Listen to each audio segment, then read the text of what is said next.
Welcome back to the Already Dated podcast. Today we're going to be discussing enjoying games for the same and different reasons, or how our opinions may have changed over time.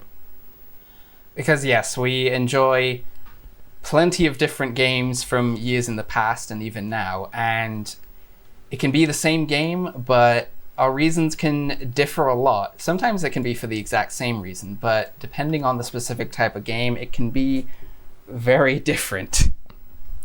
Yeah.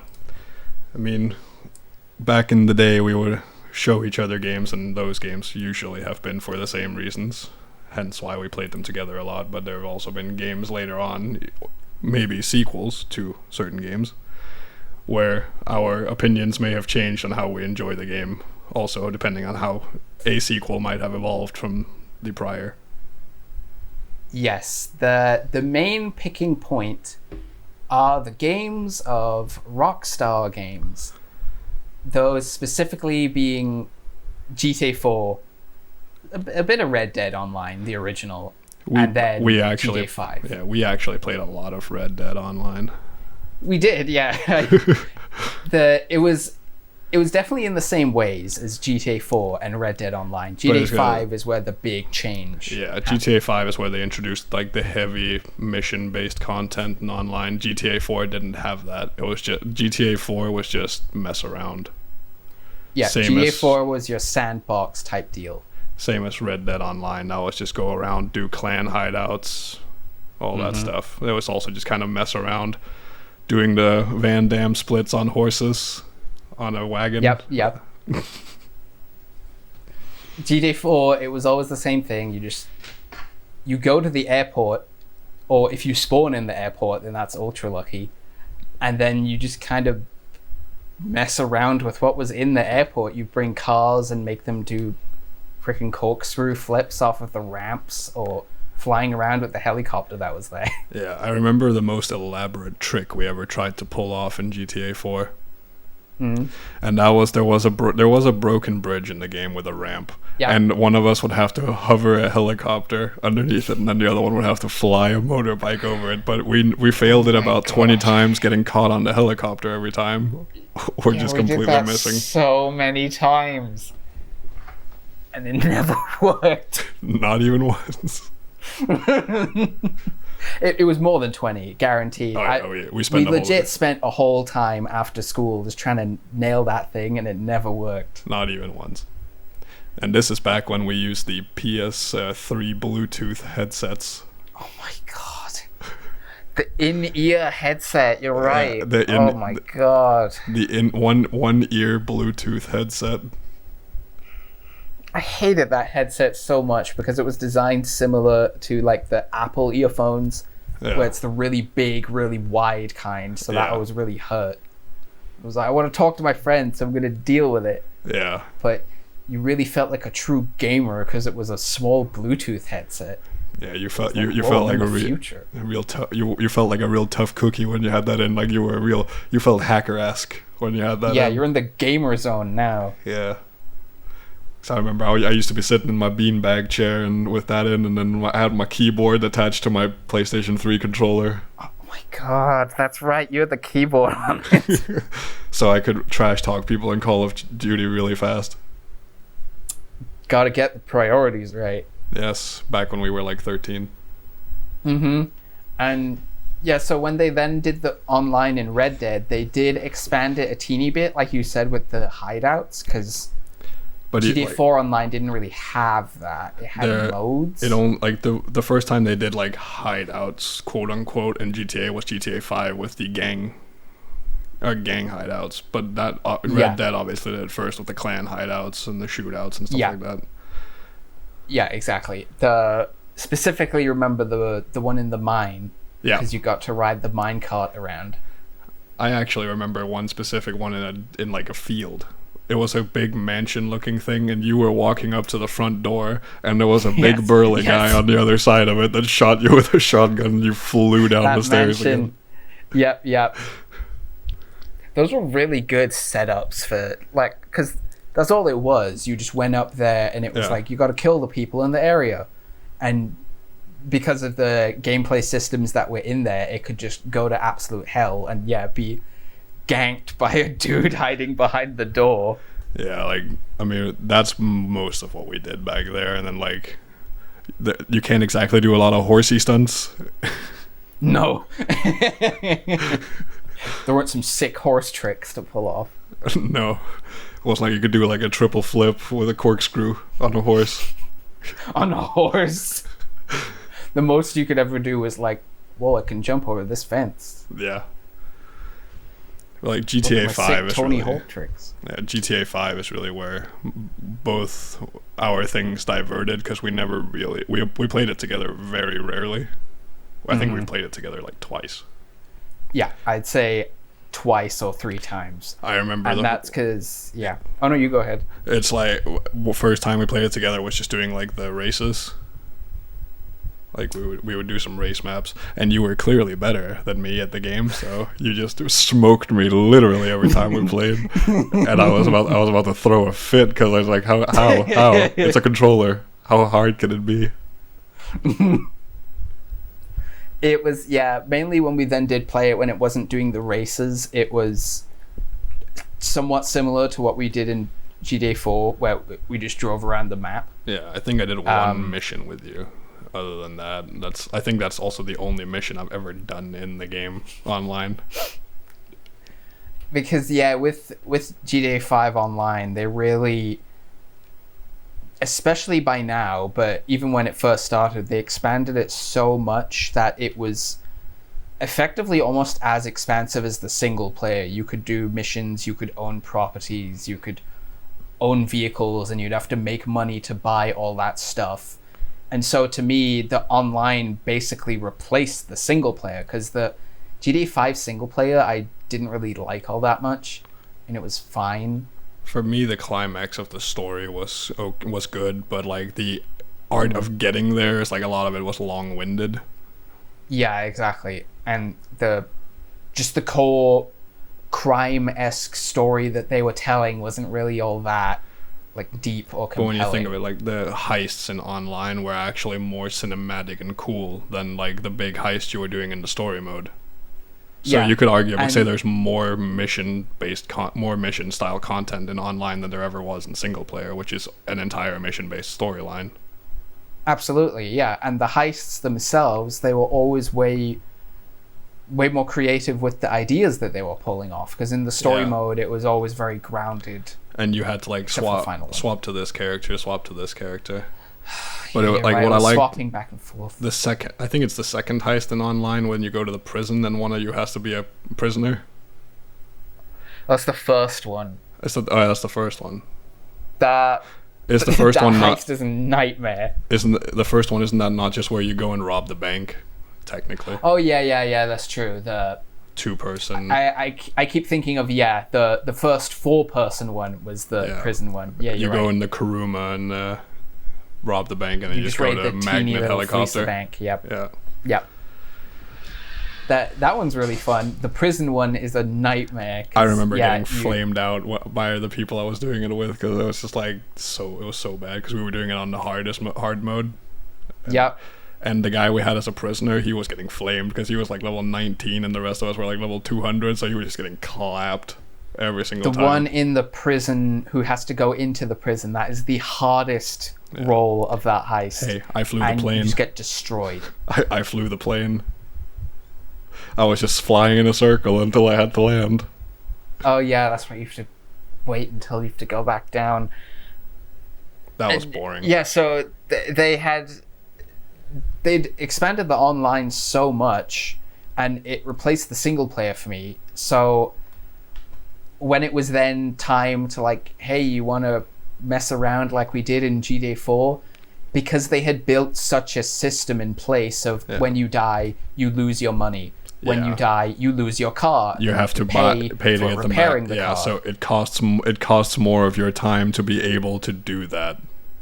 Yeah, to do the messing around, and there's a consequence to it. Whereas in GTA 4, there was no consequence at all. The only reason I'm able to do that is because one time I was in a lobby and someone decided to hack a bunch of money onto me, and then I'm able to, every time they release something new, I just go in and buy it and mess around for like an hour, and then I'm back out again. Because to me, the whole core fun of it, like your racing games of olden days, like Need for Speed Underground and stuff, was the progression of earning it yourself. Yeah. Is the thing that I find fun. That's why my favorite car to this day in my GTA 5 Online is the Adder, because that's the only thing I really like saved money for and bought back when GTA Online first launched. Yeah. When it was the most expensive car ever. This didn't happen. Like, I didn't get them hacked money until way later. So I earned like my the first high end apartment and then the Adder. Those I earned on my own doing like heists and all that stuff. Yeah, and it's really satisfying earning the stuff. But then, yeah, it completely almost diminishes your wanting to mess around because you spent all that time earning it. You don't want to then destroy it in some goofy stunt. Yeah. I mean, I'm not gonna lie, like, I go out of my way to not blow up my cars when I'm messing around. Mm-hmm. Like, it's very rare that I ever lose, like, a car to, like, blowing up and anything like that, because it cost, like, most vehicles cost, like, 30 grand to get back. Especially, like, specialty vehicles, at least. Yeah. And the big kind of... It's kind of just a core GTA Online problem within itself, is that they design it in a way that they want to encourage you to go into public lobbies and to be destroyed by other players. They put in a billion system in place. But it took them a long time to put in enough mission-based systems to allow you to earn money to do that. Because in the beginning, you did not earn very much from missions. Like, it was laughable how little you earned from missions. It was slim pickings. You had to constantly you basically just had to constantly do heists to earn a normal amount of money in the very beginning of it. Mm-hmm. It's not until later now where you earn like a lot more money. Before the heists even were introduced, it was even more dismal. It was like you would go in like, here's $2,200 for your efforts. You do a mission that's like 20 minutes long, and then here's $1,000. Thanks, I can go get a 6-pack of beers from the superstore now. Yeah, might as well be 50 cents. Yeah. But yeah, so that one is where it heavily diverged after the new game came out, because we played GTA 4 for hundreds of hours and just messing around because there was no consequence, like you said. You could die over and over and over again with nothing taken away. We would spend entire evenings just jumping off of a crane to see if we could make it onto a building. Yeah. Whereas if you try and do that in GTA 5, oh no, I can't do that because when I die, I'm then going to lose my money, and then it's going to raise my psychopath ranking score, and blah, blah, blah, blah, blah. In GTA 4, it was like jump off a crane and try and bounce your body off a building so you would survive the fall. Yeah. Because if you if you like hit enough surfaces on the way down, you wouldn't actually die. Yeah. And in a way, there's both good and bad to it, because I do really... I was going to say I really love... I don't know if I'd put it that high. I really like GTA Online and having earned all that stuff. But then it also, because there is so much of a consequence when you die, or when you break your vehicle, or whichever, that everything is focused so much around money that in order to just shoot your guns, you got to pay for the ammo to get it. It costs, like, if you want to, like, and again with the messing around, but like if you want to empty a minigun, that's like 50 grand to fucking fill that up again. Exactly. And that thing eats. It's hungry, that one. Like, you can, if you hold that thing down for like a minute, you're done. That's 50 grand out the window. There's a hungry boy. Whereas, in GTA 4, like, GTA 5, you have the rocket launcher, gotta pay out 10 grand to fully reload my rocket launcher with ammo, and GTA 4, you just pick it up. Yeah, we just knew all the spawns of all the guns and stuff like that, and just go and get them if we wanted to use them. Yeah, and I do really love its more structured system in GTA 5 Online. Yeah. Because it's cool. You get to buy your own cars and your own apartment. You get to customize them how you want. In GTA 4, you had to go and find everything every time, because obviously you didn't have garages, you didn't have apartments. And that's what I like about GTA 5. It's more structured when you go in. Like, you can go in with a plan, like, I want to do this, and I don't have to go out of my way to get it. If you But- bought it, you got it. But then in 4, there was no consequence for your messing around. Exactly. So those 20 minutes you spent getting something, like if you blew all of it up, you just go again. Yeah. Zero consequence.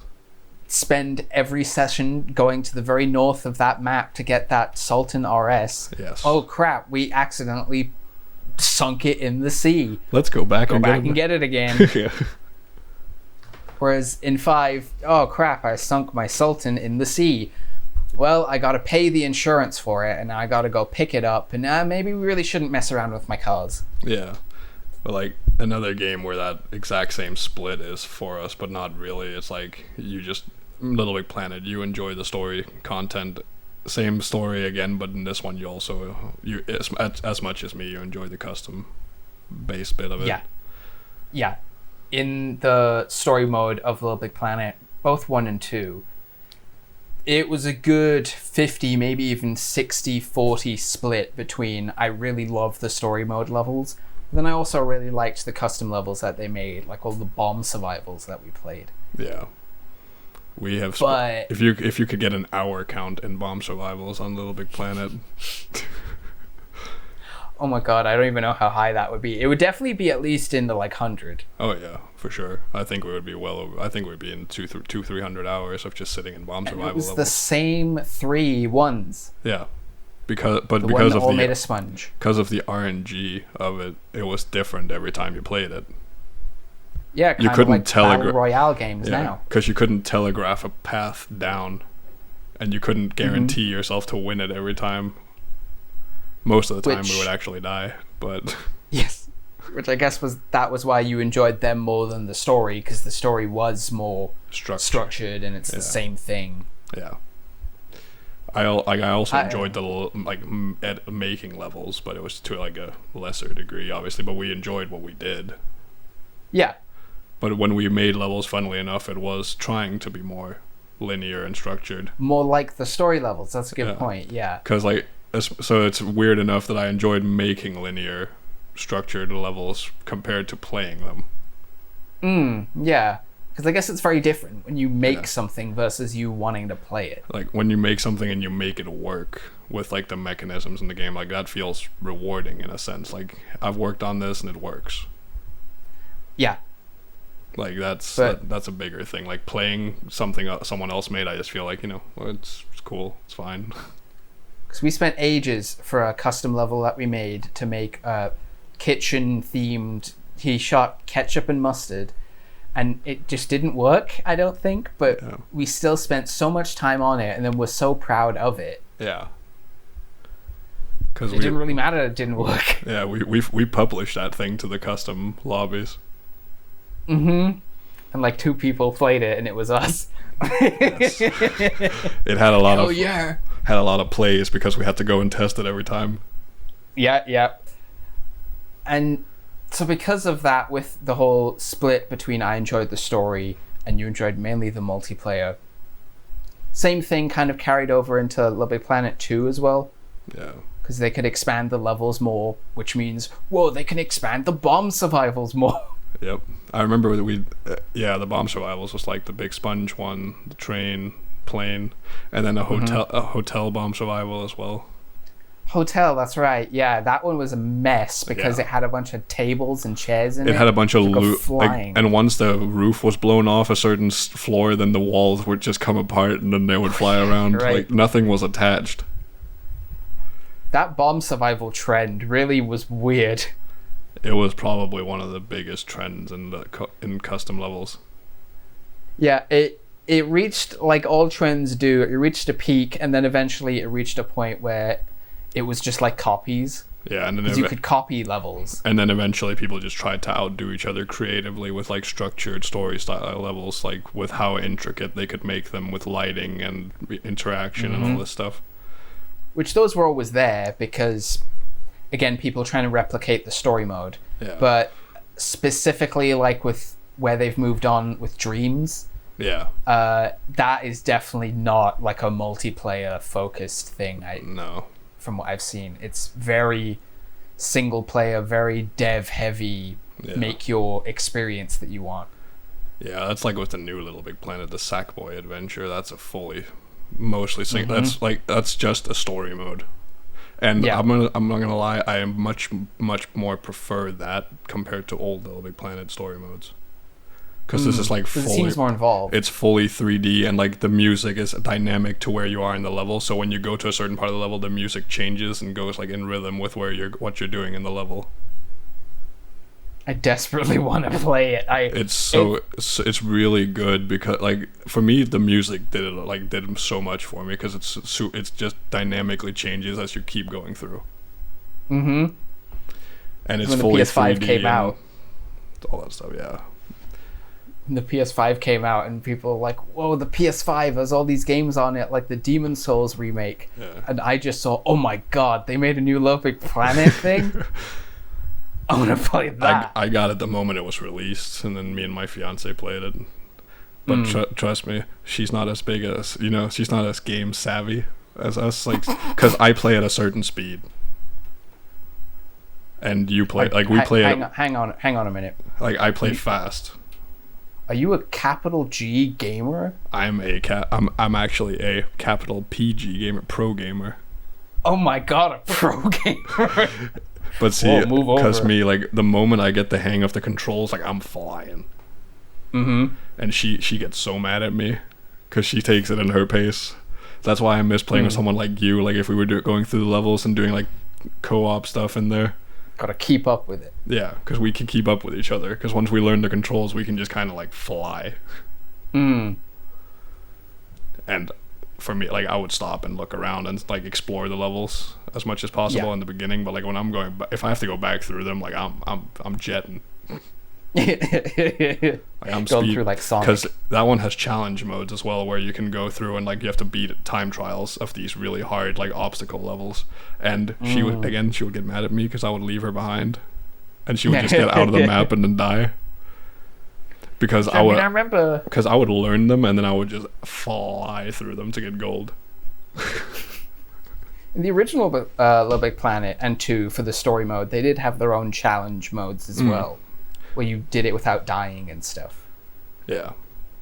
This one is just like it has some separate. It has like some separate. Like these are just some separate like 40 seconds to a minute obstacle courses. You can obviously take as much time as you want, but to get gold, silver, and stuff like that, because you need these baubles to unlock levels later on. So it's the more you explore, and the more you find and stuff like that, the better for yourself. With going back to the games that we enjoyed for the same reasons. I mean, this is just like a list off type of deal because, I mean, we enjoyed it for the same reasons. We played Call of Duty a bunch, specifically Modern Warfare 2. Modern Warfare 2, I ended up, while in the time we played together, I think I prestiged like 4 or 5 times. Oh, really? Yeah, I ended up in Prestige 10 level 70, like the absolute maximum in that game. Because I had a specific memory that I reached the very first Prestige, and then I quit. Yeah. I ended up reaching like Prestige 4 or 5 in that time. Wow, so you were legit. I was a gamer. Capital a PG GA. gamer, yeah. I was a capital PG gamer. And that one is the only Call of Duty that I really went hard into. Then Black Ops 1 came out, I remember, after that, and then I just fell off. I was like, no, it's not the same. I didn't feel I immediately didn't feel the same. Because I enjoyed the campaigns in Call of Duty as well. And Modern Warfare campaign had the most compelling characters that actually made you care, like, what happened. Like, when Soap had been injured and you're in the building and then it blows up and you're falling down, it's like... your stomach drops for a second. It's like, are they going to die? Are they okay? And the ending of it as well. Oh, yeah. That's the most capital E epic ending of a Call of Duty campaign. Yeah. Unironically an iconic ending. Yeah. Because I can't really think of any other Call of Duty story mode that has an ending that I can instantly remember like that one. For me, I also remember the Modern Warfare 3 ending. That's where you finally kill Mr. Russian Man. Yeah. Where you're fighting him on a rooftop as Price, and then you cover the rope around his neck and bang him through the ceiling, and then you fall down with him and then you bounce off to a floor, and then it just ends with Price lighting a cigar and looking at a photo of Soap. Of course. Because how else would you end it? Yeah. Let's see, what were the other ones? Yep, Mirror's Edge. Yeah. Just a solid Was a really great game. parkour platformer game type of deal. I don't know where I rank Mirror's Edge, but it is absolutely in my top 5 favorite games ever. I think like if At I had least to for put me. if I had to put Mirror's Edge in like a top 5 games ever, like for me it's Catalyst. That's the game that like brought me in because I was obviously not a big Mirror's Edge fan in the beginning. Yeah, Because I remember I played it. You showed it to me, the first I did, game. yeah. But I was like, you know. But I think at that point, again, that was with me. And like, if I wanted to not like a game, like I would be adamant about it. I didn't want to be the hypocrite that was like, I said I didn't like it, and now I do. Mm-hmm. But then when many like years later, when I played Catalyst, I was like, what the fuck? Like I played Catalyst so much. is different. It's different. Then I went back and bought the original one on Steam and then played through that, and I was like, this is cool. They're Like- both very good games. Yes. Because I wanted the story from the first one, because there's a carryover to the second game, a little bit, not a lot. Well, The first one kind of just ends with them disappearing. the second one is like it's just a reboot. Yeah, It doesn't really it is still like I don't even like. For me, it's like it's been 7 years since I've played Catalyst. Oh, see, I still play it Like I all the played time. like back then. I almost 100%ed the whole game because I played it every day for like 8 hours straight. Like I would go home and just be like, this is my game right now. But I don't even remember the story. Like if Faith's sister is in Catalyst, I don't think she is. Yeah, she is. Yeah, okay, I remember that now. Yeah. She's in it. She's evil. They have a fight at the end because, of course. Yeah, because in the first one, her sister's a police officer type of deal. She's one of the security officers. Yep, she's all nice and she gets framed. And she gets framed, and then Faith is like, you gotta run. She's like, no, that'll make me look guilty. Yeah. And then at the end, they run away anyways. Yeah. Because But they have then out for of the reboot, necessity, they have to run. the Catalyst story was so terrible. The best way to play it, It's just for me, I played it for the gameplay, less the story. The first game I played more because I cared about the story and less about the gameplay. Like the gameplay was still really good in the first one, but I liked the story like 10 times more for the first game.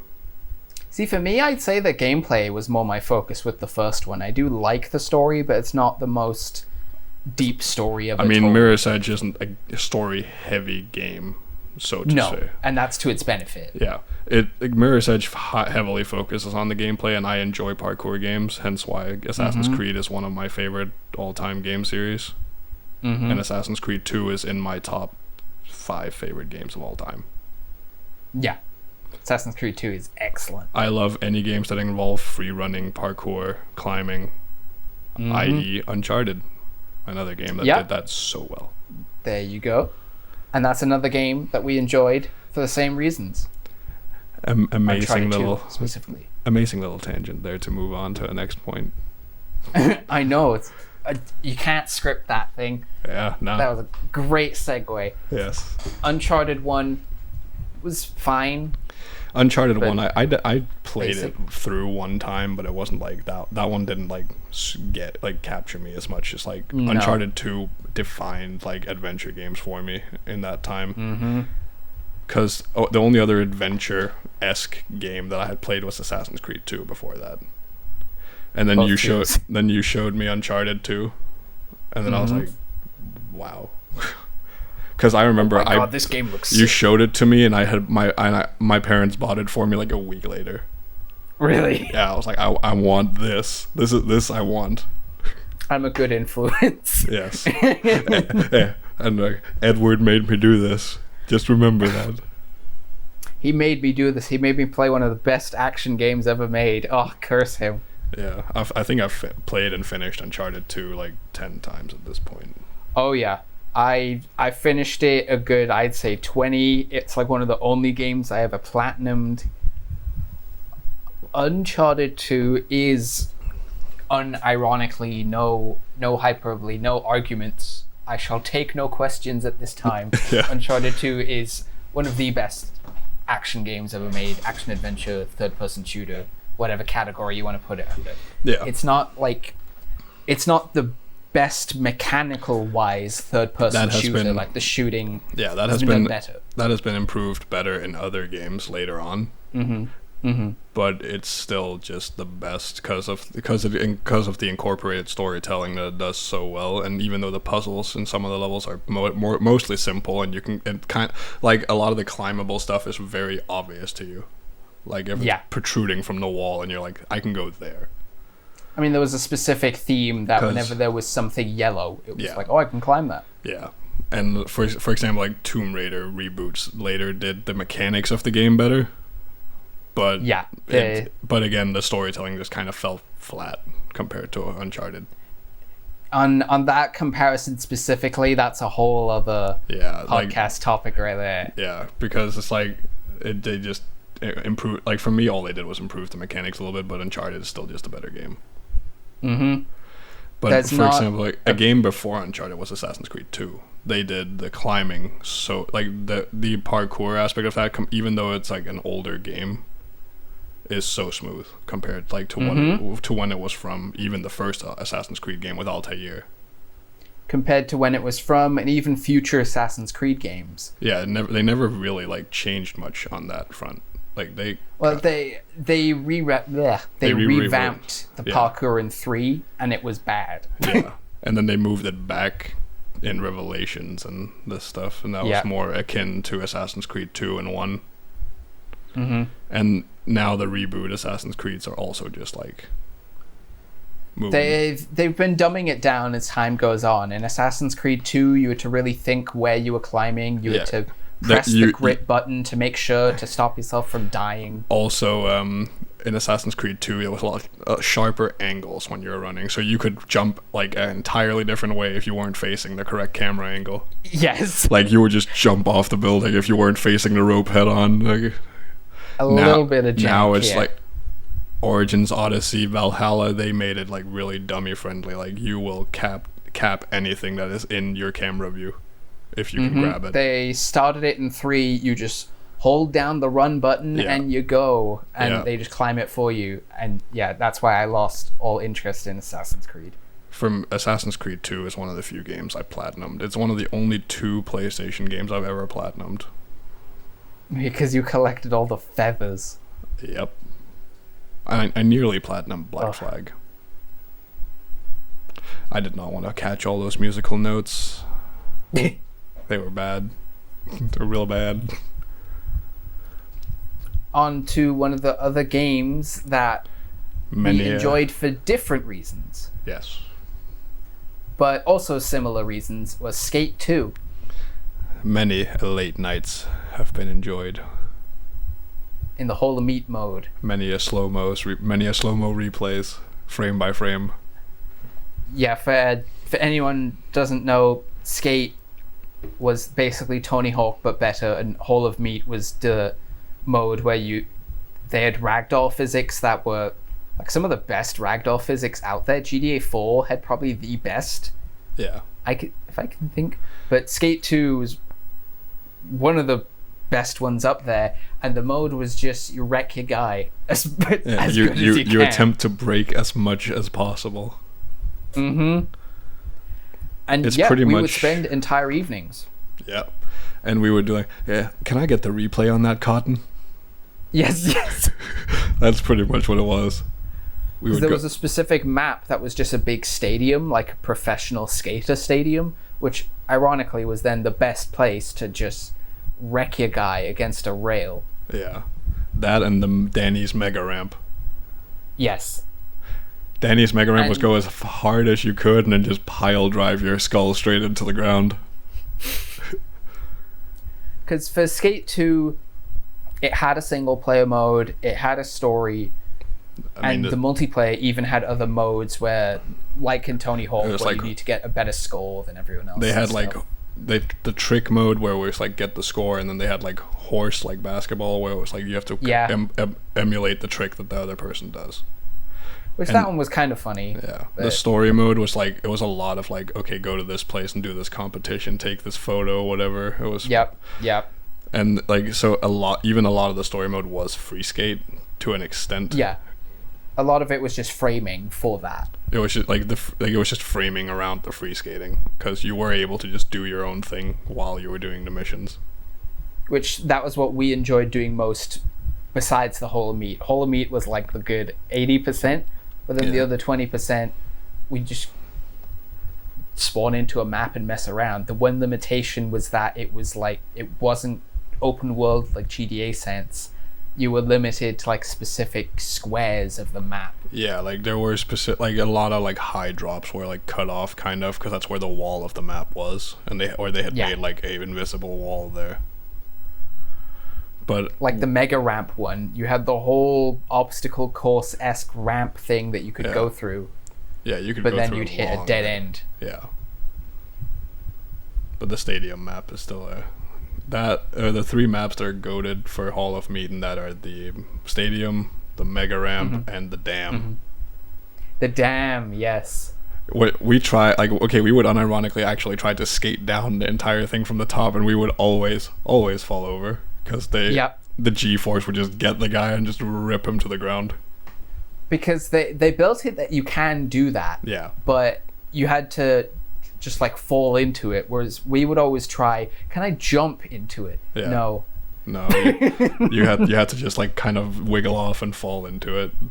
Yeah, and then we jumped straight, as you said. Yeah, we jumped straight. We went down half the dam before the skateboard touched it, so the G-force just ripped the guy's ankles out from under him. Yep. And then if you, through some miracle, if you did still survive the way down, your guy would be going so fast he'd fly off the next ramp, and then you were just done. Yeah, because there was no way of slowing him down. No. But yeah, but we played that game for it was that game was usually like straight into the wee hours of the night, like 3 a.m., 4 a.m. Yep.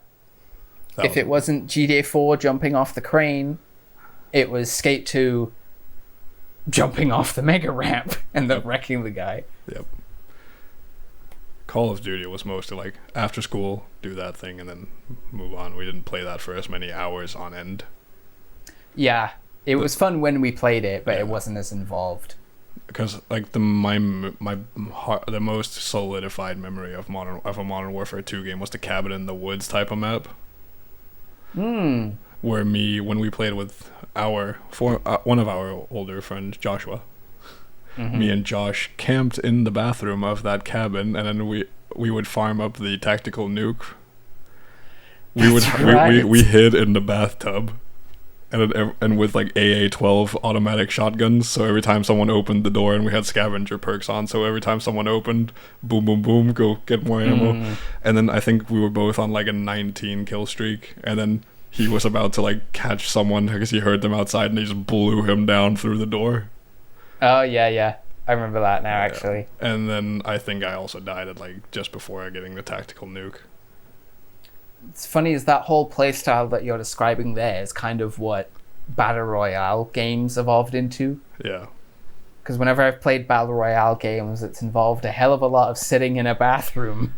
It's just hiding waiting most of the time, because in battle royales it's a lot of third partying. Like you go into two parties fighting, and then you just kind of clean it up. Yeah. And okay, yeah, and that's a whole battle royales is a topic on its own, to be frank. But I hate them.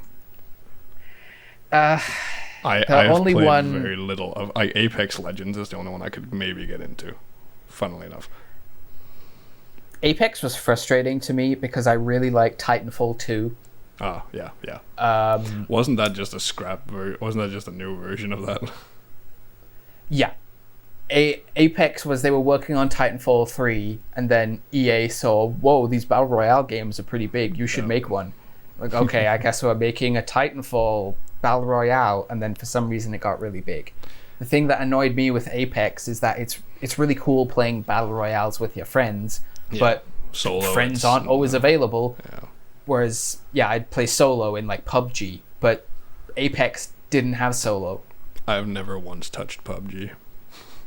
PUBG is actually pretty fun. Well, it was until they started adding more maps and stuff, and then I fell off from it. I can't wait to compare spiritual successors to PUBG. But that's a topic for another video. That's a topic for another podcast. I have a whole bag there because there's actually there's a story about the developers there. Ooh, it feels loaded. It is very loaded, and it was really heavy when it came out. The next thing after PUBG. The one final game on here for that we both played but enjoyed for different reasons was Jedi Academy. It's very minute audience for that game, but we both enjoyed it for what it was. This is almost like a list of just my favorite games ever. Little Big Planet, GTA 4, Mirror's Edge, Uncharted 2, Skate 2, Jedi Academy. This is like my top 10 favorite games ever. Yeah. Just put Zelda Breath of the Wild in there somewhere, and then you're done. Yeah. I don't need to add for anymore. me, we touched on one of my top 5, so it's Assassin's Creed 2 specifically. Yep. Because I enjoyed the latter games like Odyssey and Origin and stuff like that, but Odyssey, as much as I enjoy Odyssey, and I think it's a fantastic game storytelling wise, sometimes it bites off a little bit more than it can chew, and it tries to do too much too soon. But I really enjoy it. But Assassin's Creed 2 is just that's my jam. Assassin's Creed 2, Uncharted 2, Skate 2, GTA 4, Little Big Planet 2 specifically. All the 2s actually. The sequels did very well. Which is funny because people always say that the sequel isn't as good as the original. And those games prove it, that they are better. Uncharted 2 especially. Uncharted 2 is just like take a good idea and just blow it up by like times 50. Yeah. It took an average game and then got turned into one of the best action games ever. And then Uncharted 3 and 4 were also good, but not as good. Well, going off the tangent and back into segueing into Jedi Academy. Jedi Academy, yes. Jedi Academy is the case that I really, really love the story mode. I do like the multiplayer mode, but especially if you try and play it nowadays, it is the most convoluted, archaic way of trying to play it. Yeah. Whereas the story mode is just a timeless thing for me. I can bust that out whenever I want, and I'll play the whole thing. And as much as it's for different reasons, I can't actually comment too hard on it, the story mode. Because I left the story mode very early into it. Because at that time, I felt like I didn't feel super engaged in it because it felt very clunky and like how it was going about the levels, story level-wise. Yep. And I'm going to be going back to it, and maybe I'll bring that up in a later podcast after I've actually finished the story mode, revisiting. I'll be very excited for that. Yes, so we can finally talk about it after 10 years. Yeah, it starts real clunky. Yeah. It starts with like 2 tutorial missions, and then some of the early missions you can pick are not that advanced, but as you get more and more into it, it gets more engaging. For me, like my favorite thing was story-wise was Force Unleashed, the first one, not the second one. The second one. The second one was bad. The first one was really good because I like the how you could use the Force there, literally pick people up and just slam them, like ragdolling against a lamppost or otherwise. That was absolutely revolutionary for the time. And also, when people use Sith Lord abilities, you could like block it with the lightsaber and like reflect it back like with the Mace Windu thing into Darth Sidious. Bring it back to episode 3, people. you underestimate my power. Yep. Oh god, you just mentioned Force Unleashed 2. Does it make you sad or does it make you happy? It reminds me that back in the day when I played Force Unleashed 2, GameSpot is one of the only corporate game journalist companies that I follow. I had an account on GameSpot where I wrote reviews. Oh no, you wrote a review on Force Unleashed 2. I wrote a review, alright. Was it scathing? No. Or was it really good? It was glowing. I gave it a 10 out of 10. Oh my god. Wow. I remember specifically, it was just like, I don't get why people hate this game. It's so good. Yeah, I'm Whereas nowadays, no. I'm one of those guys who's like, yeah, it's like a 3 out of 10. It was very much a case of I guess to use a very modern term, which ironically will date this video in some years' time, copium. It was very much copium in that, no, it's not a bad game, it's good, when it was bad. Wow, look at us using non-dated terms. Well, slightly dated, it's overused nowadays. It will be dated eventually. Hey, maybe when this podcast comes out, it'll have been used long enough. Well, probably not. Maybe. It'll be dated. Yeah. In a year's time, someone will listen back to this and think, wow. Yep, so I wrote that review. I gave it a 10 out of 10. I remember I wrote a few other reviews, but that Force Unleashed one was the main one I remember. It might still be out there on the internet somewhere. I can't remember what game it was that I was reading reviews for some game the other day. Mm-hmm. And the headline on this guy's review was it was the funniest thing I've ever seen, because there was not a lot of context underneath it. It was just the title of it. Why does this exist? That was just, and then there was like 2 lines. After that, I was like, that's heavy feelings about a game where you're just like, why? Why does this exist? Actually, I think it was for Assassin's Creed 3. Oh. Yeah, but again, like, that both got scathing and glowing reviews, depending on who reviewed it. From my point of view, it was scathing. Hated Assassin's Creed 3. I've never played Assassin's Creed 3, but from what I've heard, I'm not too interested, honestly. It was the first game that dumbed down the parkour to that hold down the run. Yeah. It auto does it. And that to me was... It was them doing that, and then them adding the boat stuff. Yeah. Which just put it into a grave for me. Not a big fan of the boat things. No. The boat thing, like them ruining the parkour was pretty high up there, but the boat stuff was worse. You're like, hey, I want to play an Assassin's game, not Sea of Thieves. Exactly. And then they come out with Black Flag, and it's like, hey guys, remember Assassin's Creed with the boat stuff? Well, now it's more of the boat stuff. Now it's like 80-20 boat stuff to assassin stuff. And everyone complains about the assassin stuff in it. Saying, why do I have to do Assassin's Creed stuff in my Assassin's Creed game? Yeah, it's like, why do I have to play the game like it was meant to be played? And just go play Sea of Thieves if you want boat combat. I want to play this like Sid Meier's Pirates. Well, Sea of Thieves wasn't out then. Yeah, no, Sea of Thieves was later. And yeah, everyone, when Sea of Thieves did come out, people just said, this is just the Assassin's Creed boat stuff, but worse. It's everyone in Jack Sparrow costumes. Yeah, and then Ubisoft decided, the boat stuff that everyone loved from Assassin's Creed, and they hated the assassin stuff? Let's just do the boat stuff. Yo, have you seen the new game they're coming out with? I'm talking about that one. Skull and Bones? Yep. I saw the gameplay trailer for it.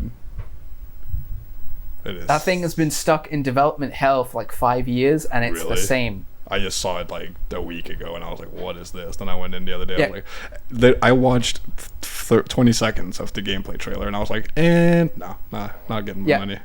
They revealed it 5 years ago, and people are like, so it's just the boat stuff? You can't even get out of your boat? Like, yup. And then the game disappears for 5 years. People are like, okay, I guess the game is dead. Then it comes back. It's like, hey guys, Skull and Bones is back. It's just the boat stuff. Hey guys, it's just all the bad things about Assassin's Creed Black Flag. It's just the boat stuff. Just buy it. And yep, no one thinks it looks good. Yeah, no. I think maybe this same games or different reasons may have been fully tapped. We have been around the block. Around the block. That's a good way to end this. But it is a topic about as old as gaming. Because what have people discussed since games were a thing? I like it because of this. I don't like it because of this. Mm-hmm. And we could very well do the same type of episode in like a year's time, and it'll be different games on it. Yeah. Because you can come back and mine that ore. Yep. Over and over. Just do like the Fast and Furious and Marvel movies. If it ain't broke, don't fix it. Just make another $1 billion movie. Don't fix it. If there's still gonna be $1 billion in it, just keep on milking that cow until there's nothing left. Yep. until you've atrophied it. And I think on that note of atrophy, that's a good ending for this podcast episode. Yeah. Well, All right. Goodbye. have a good one, guys.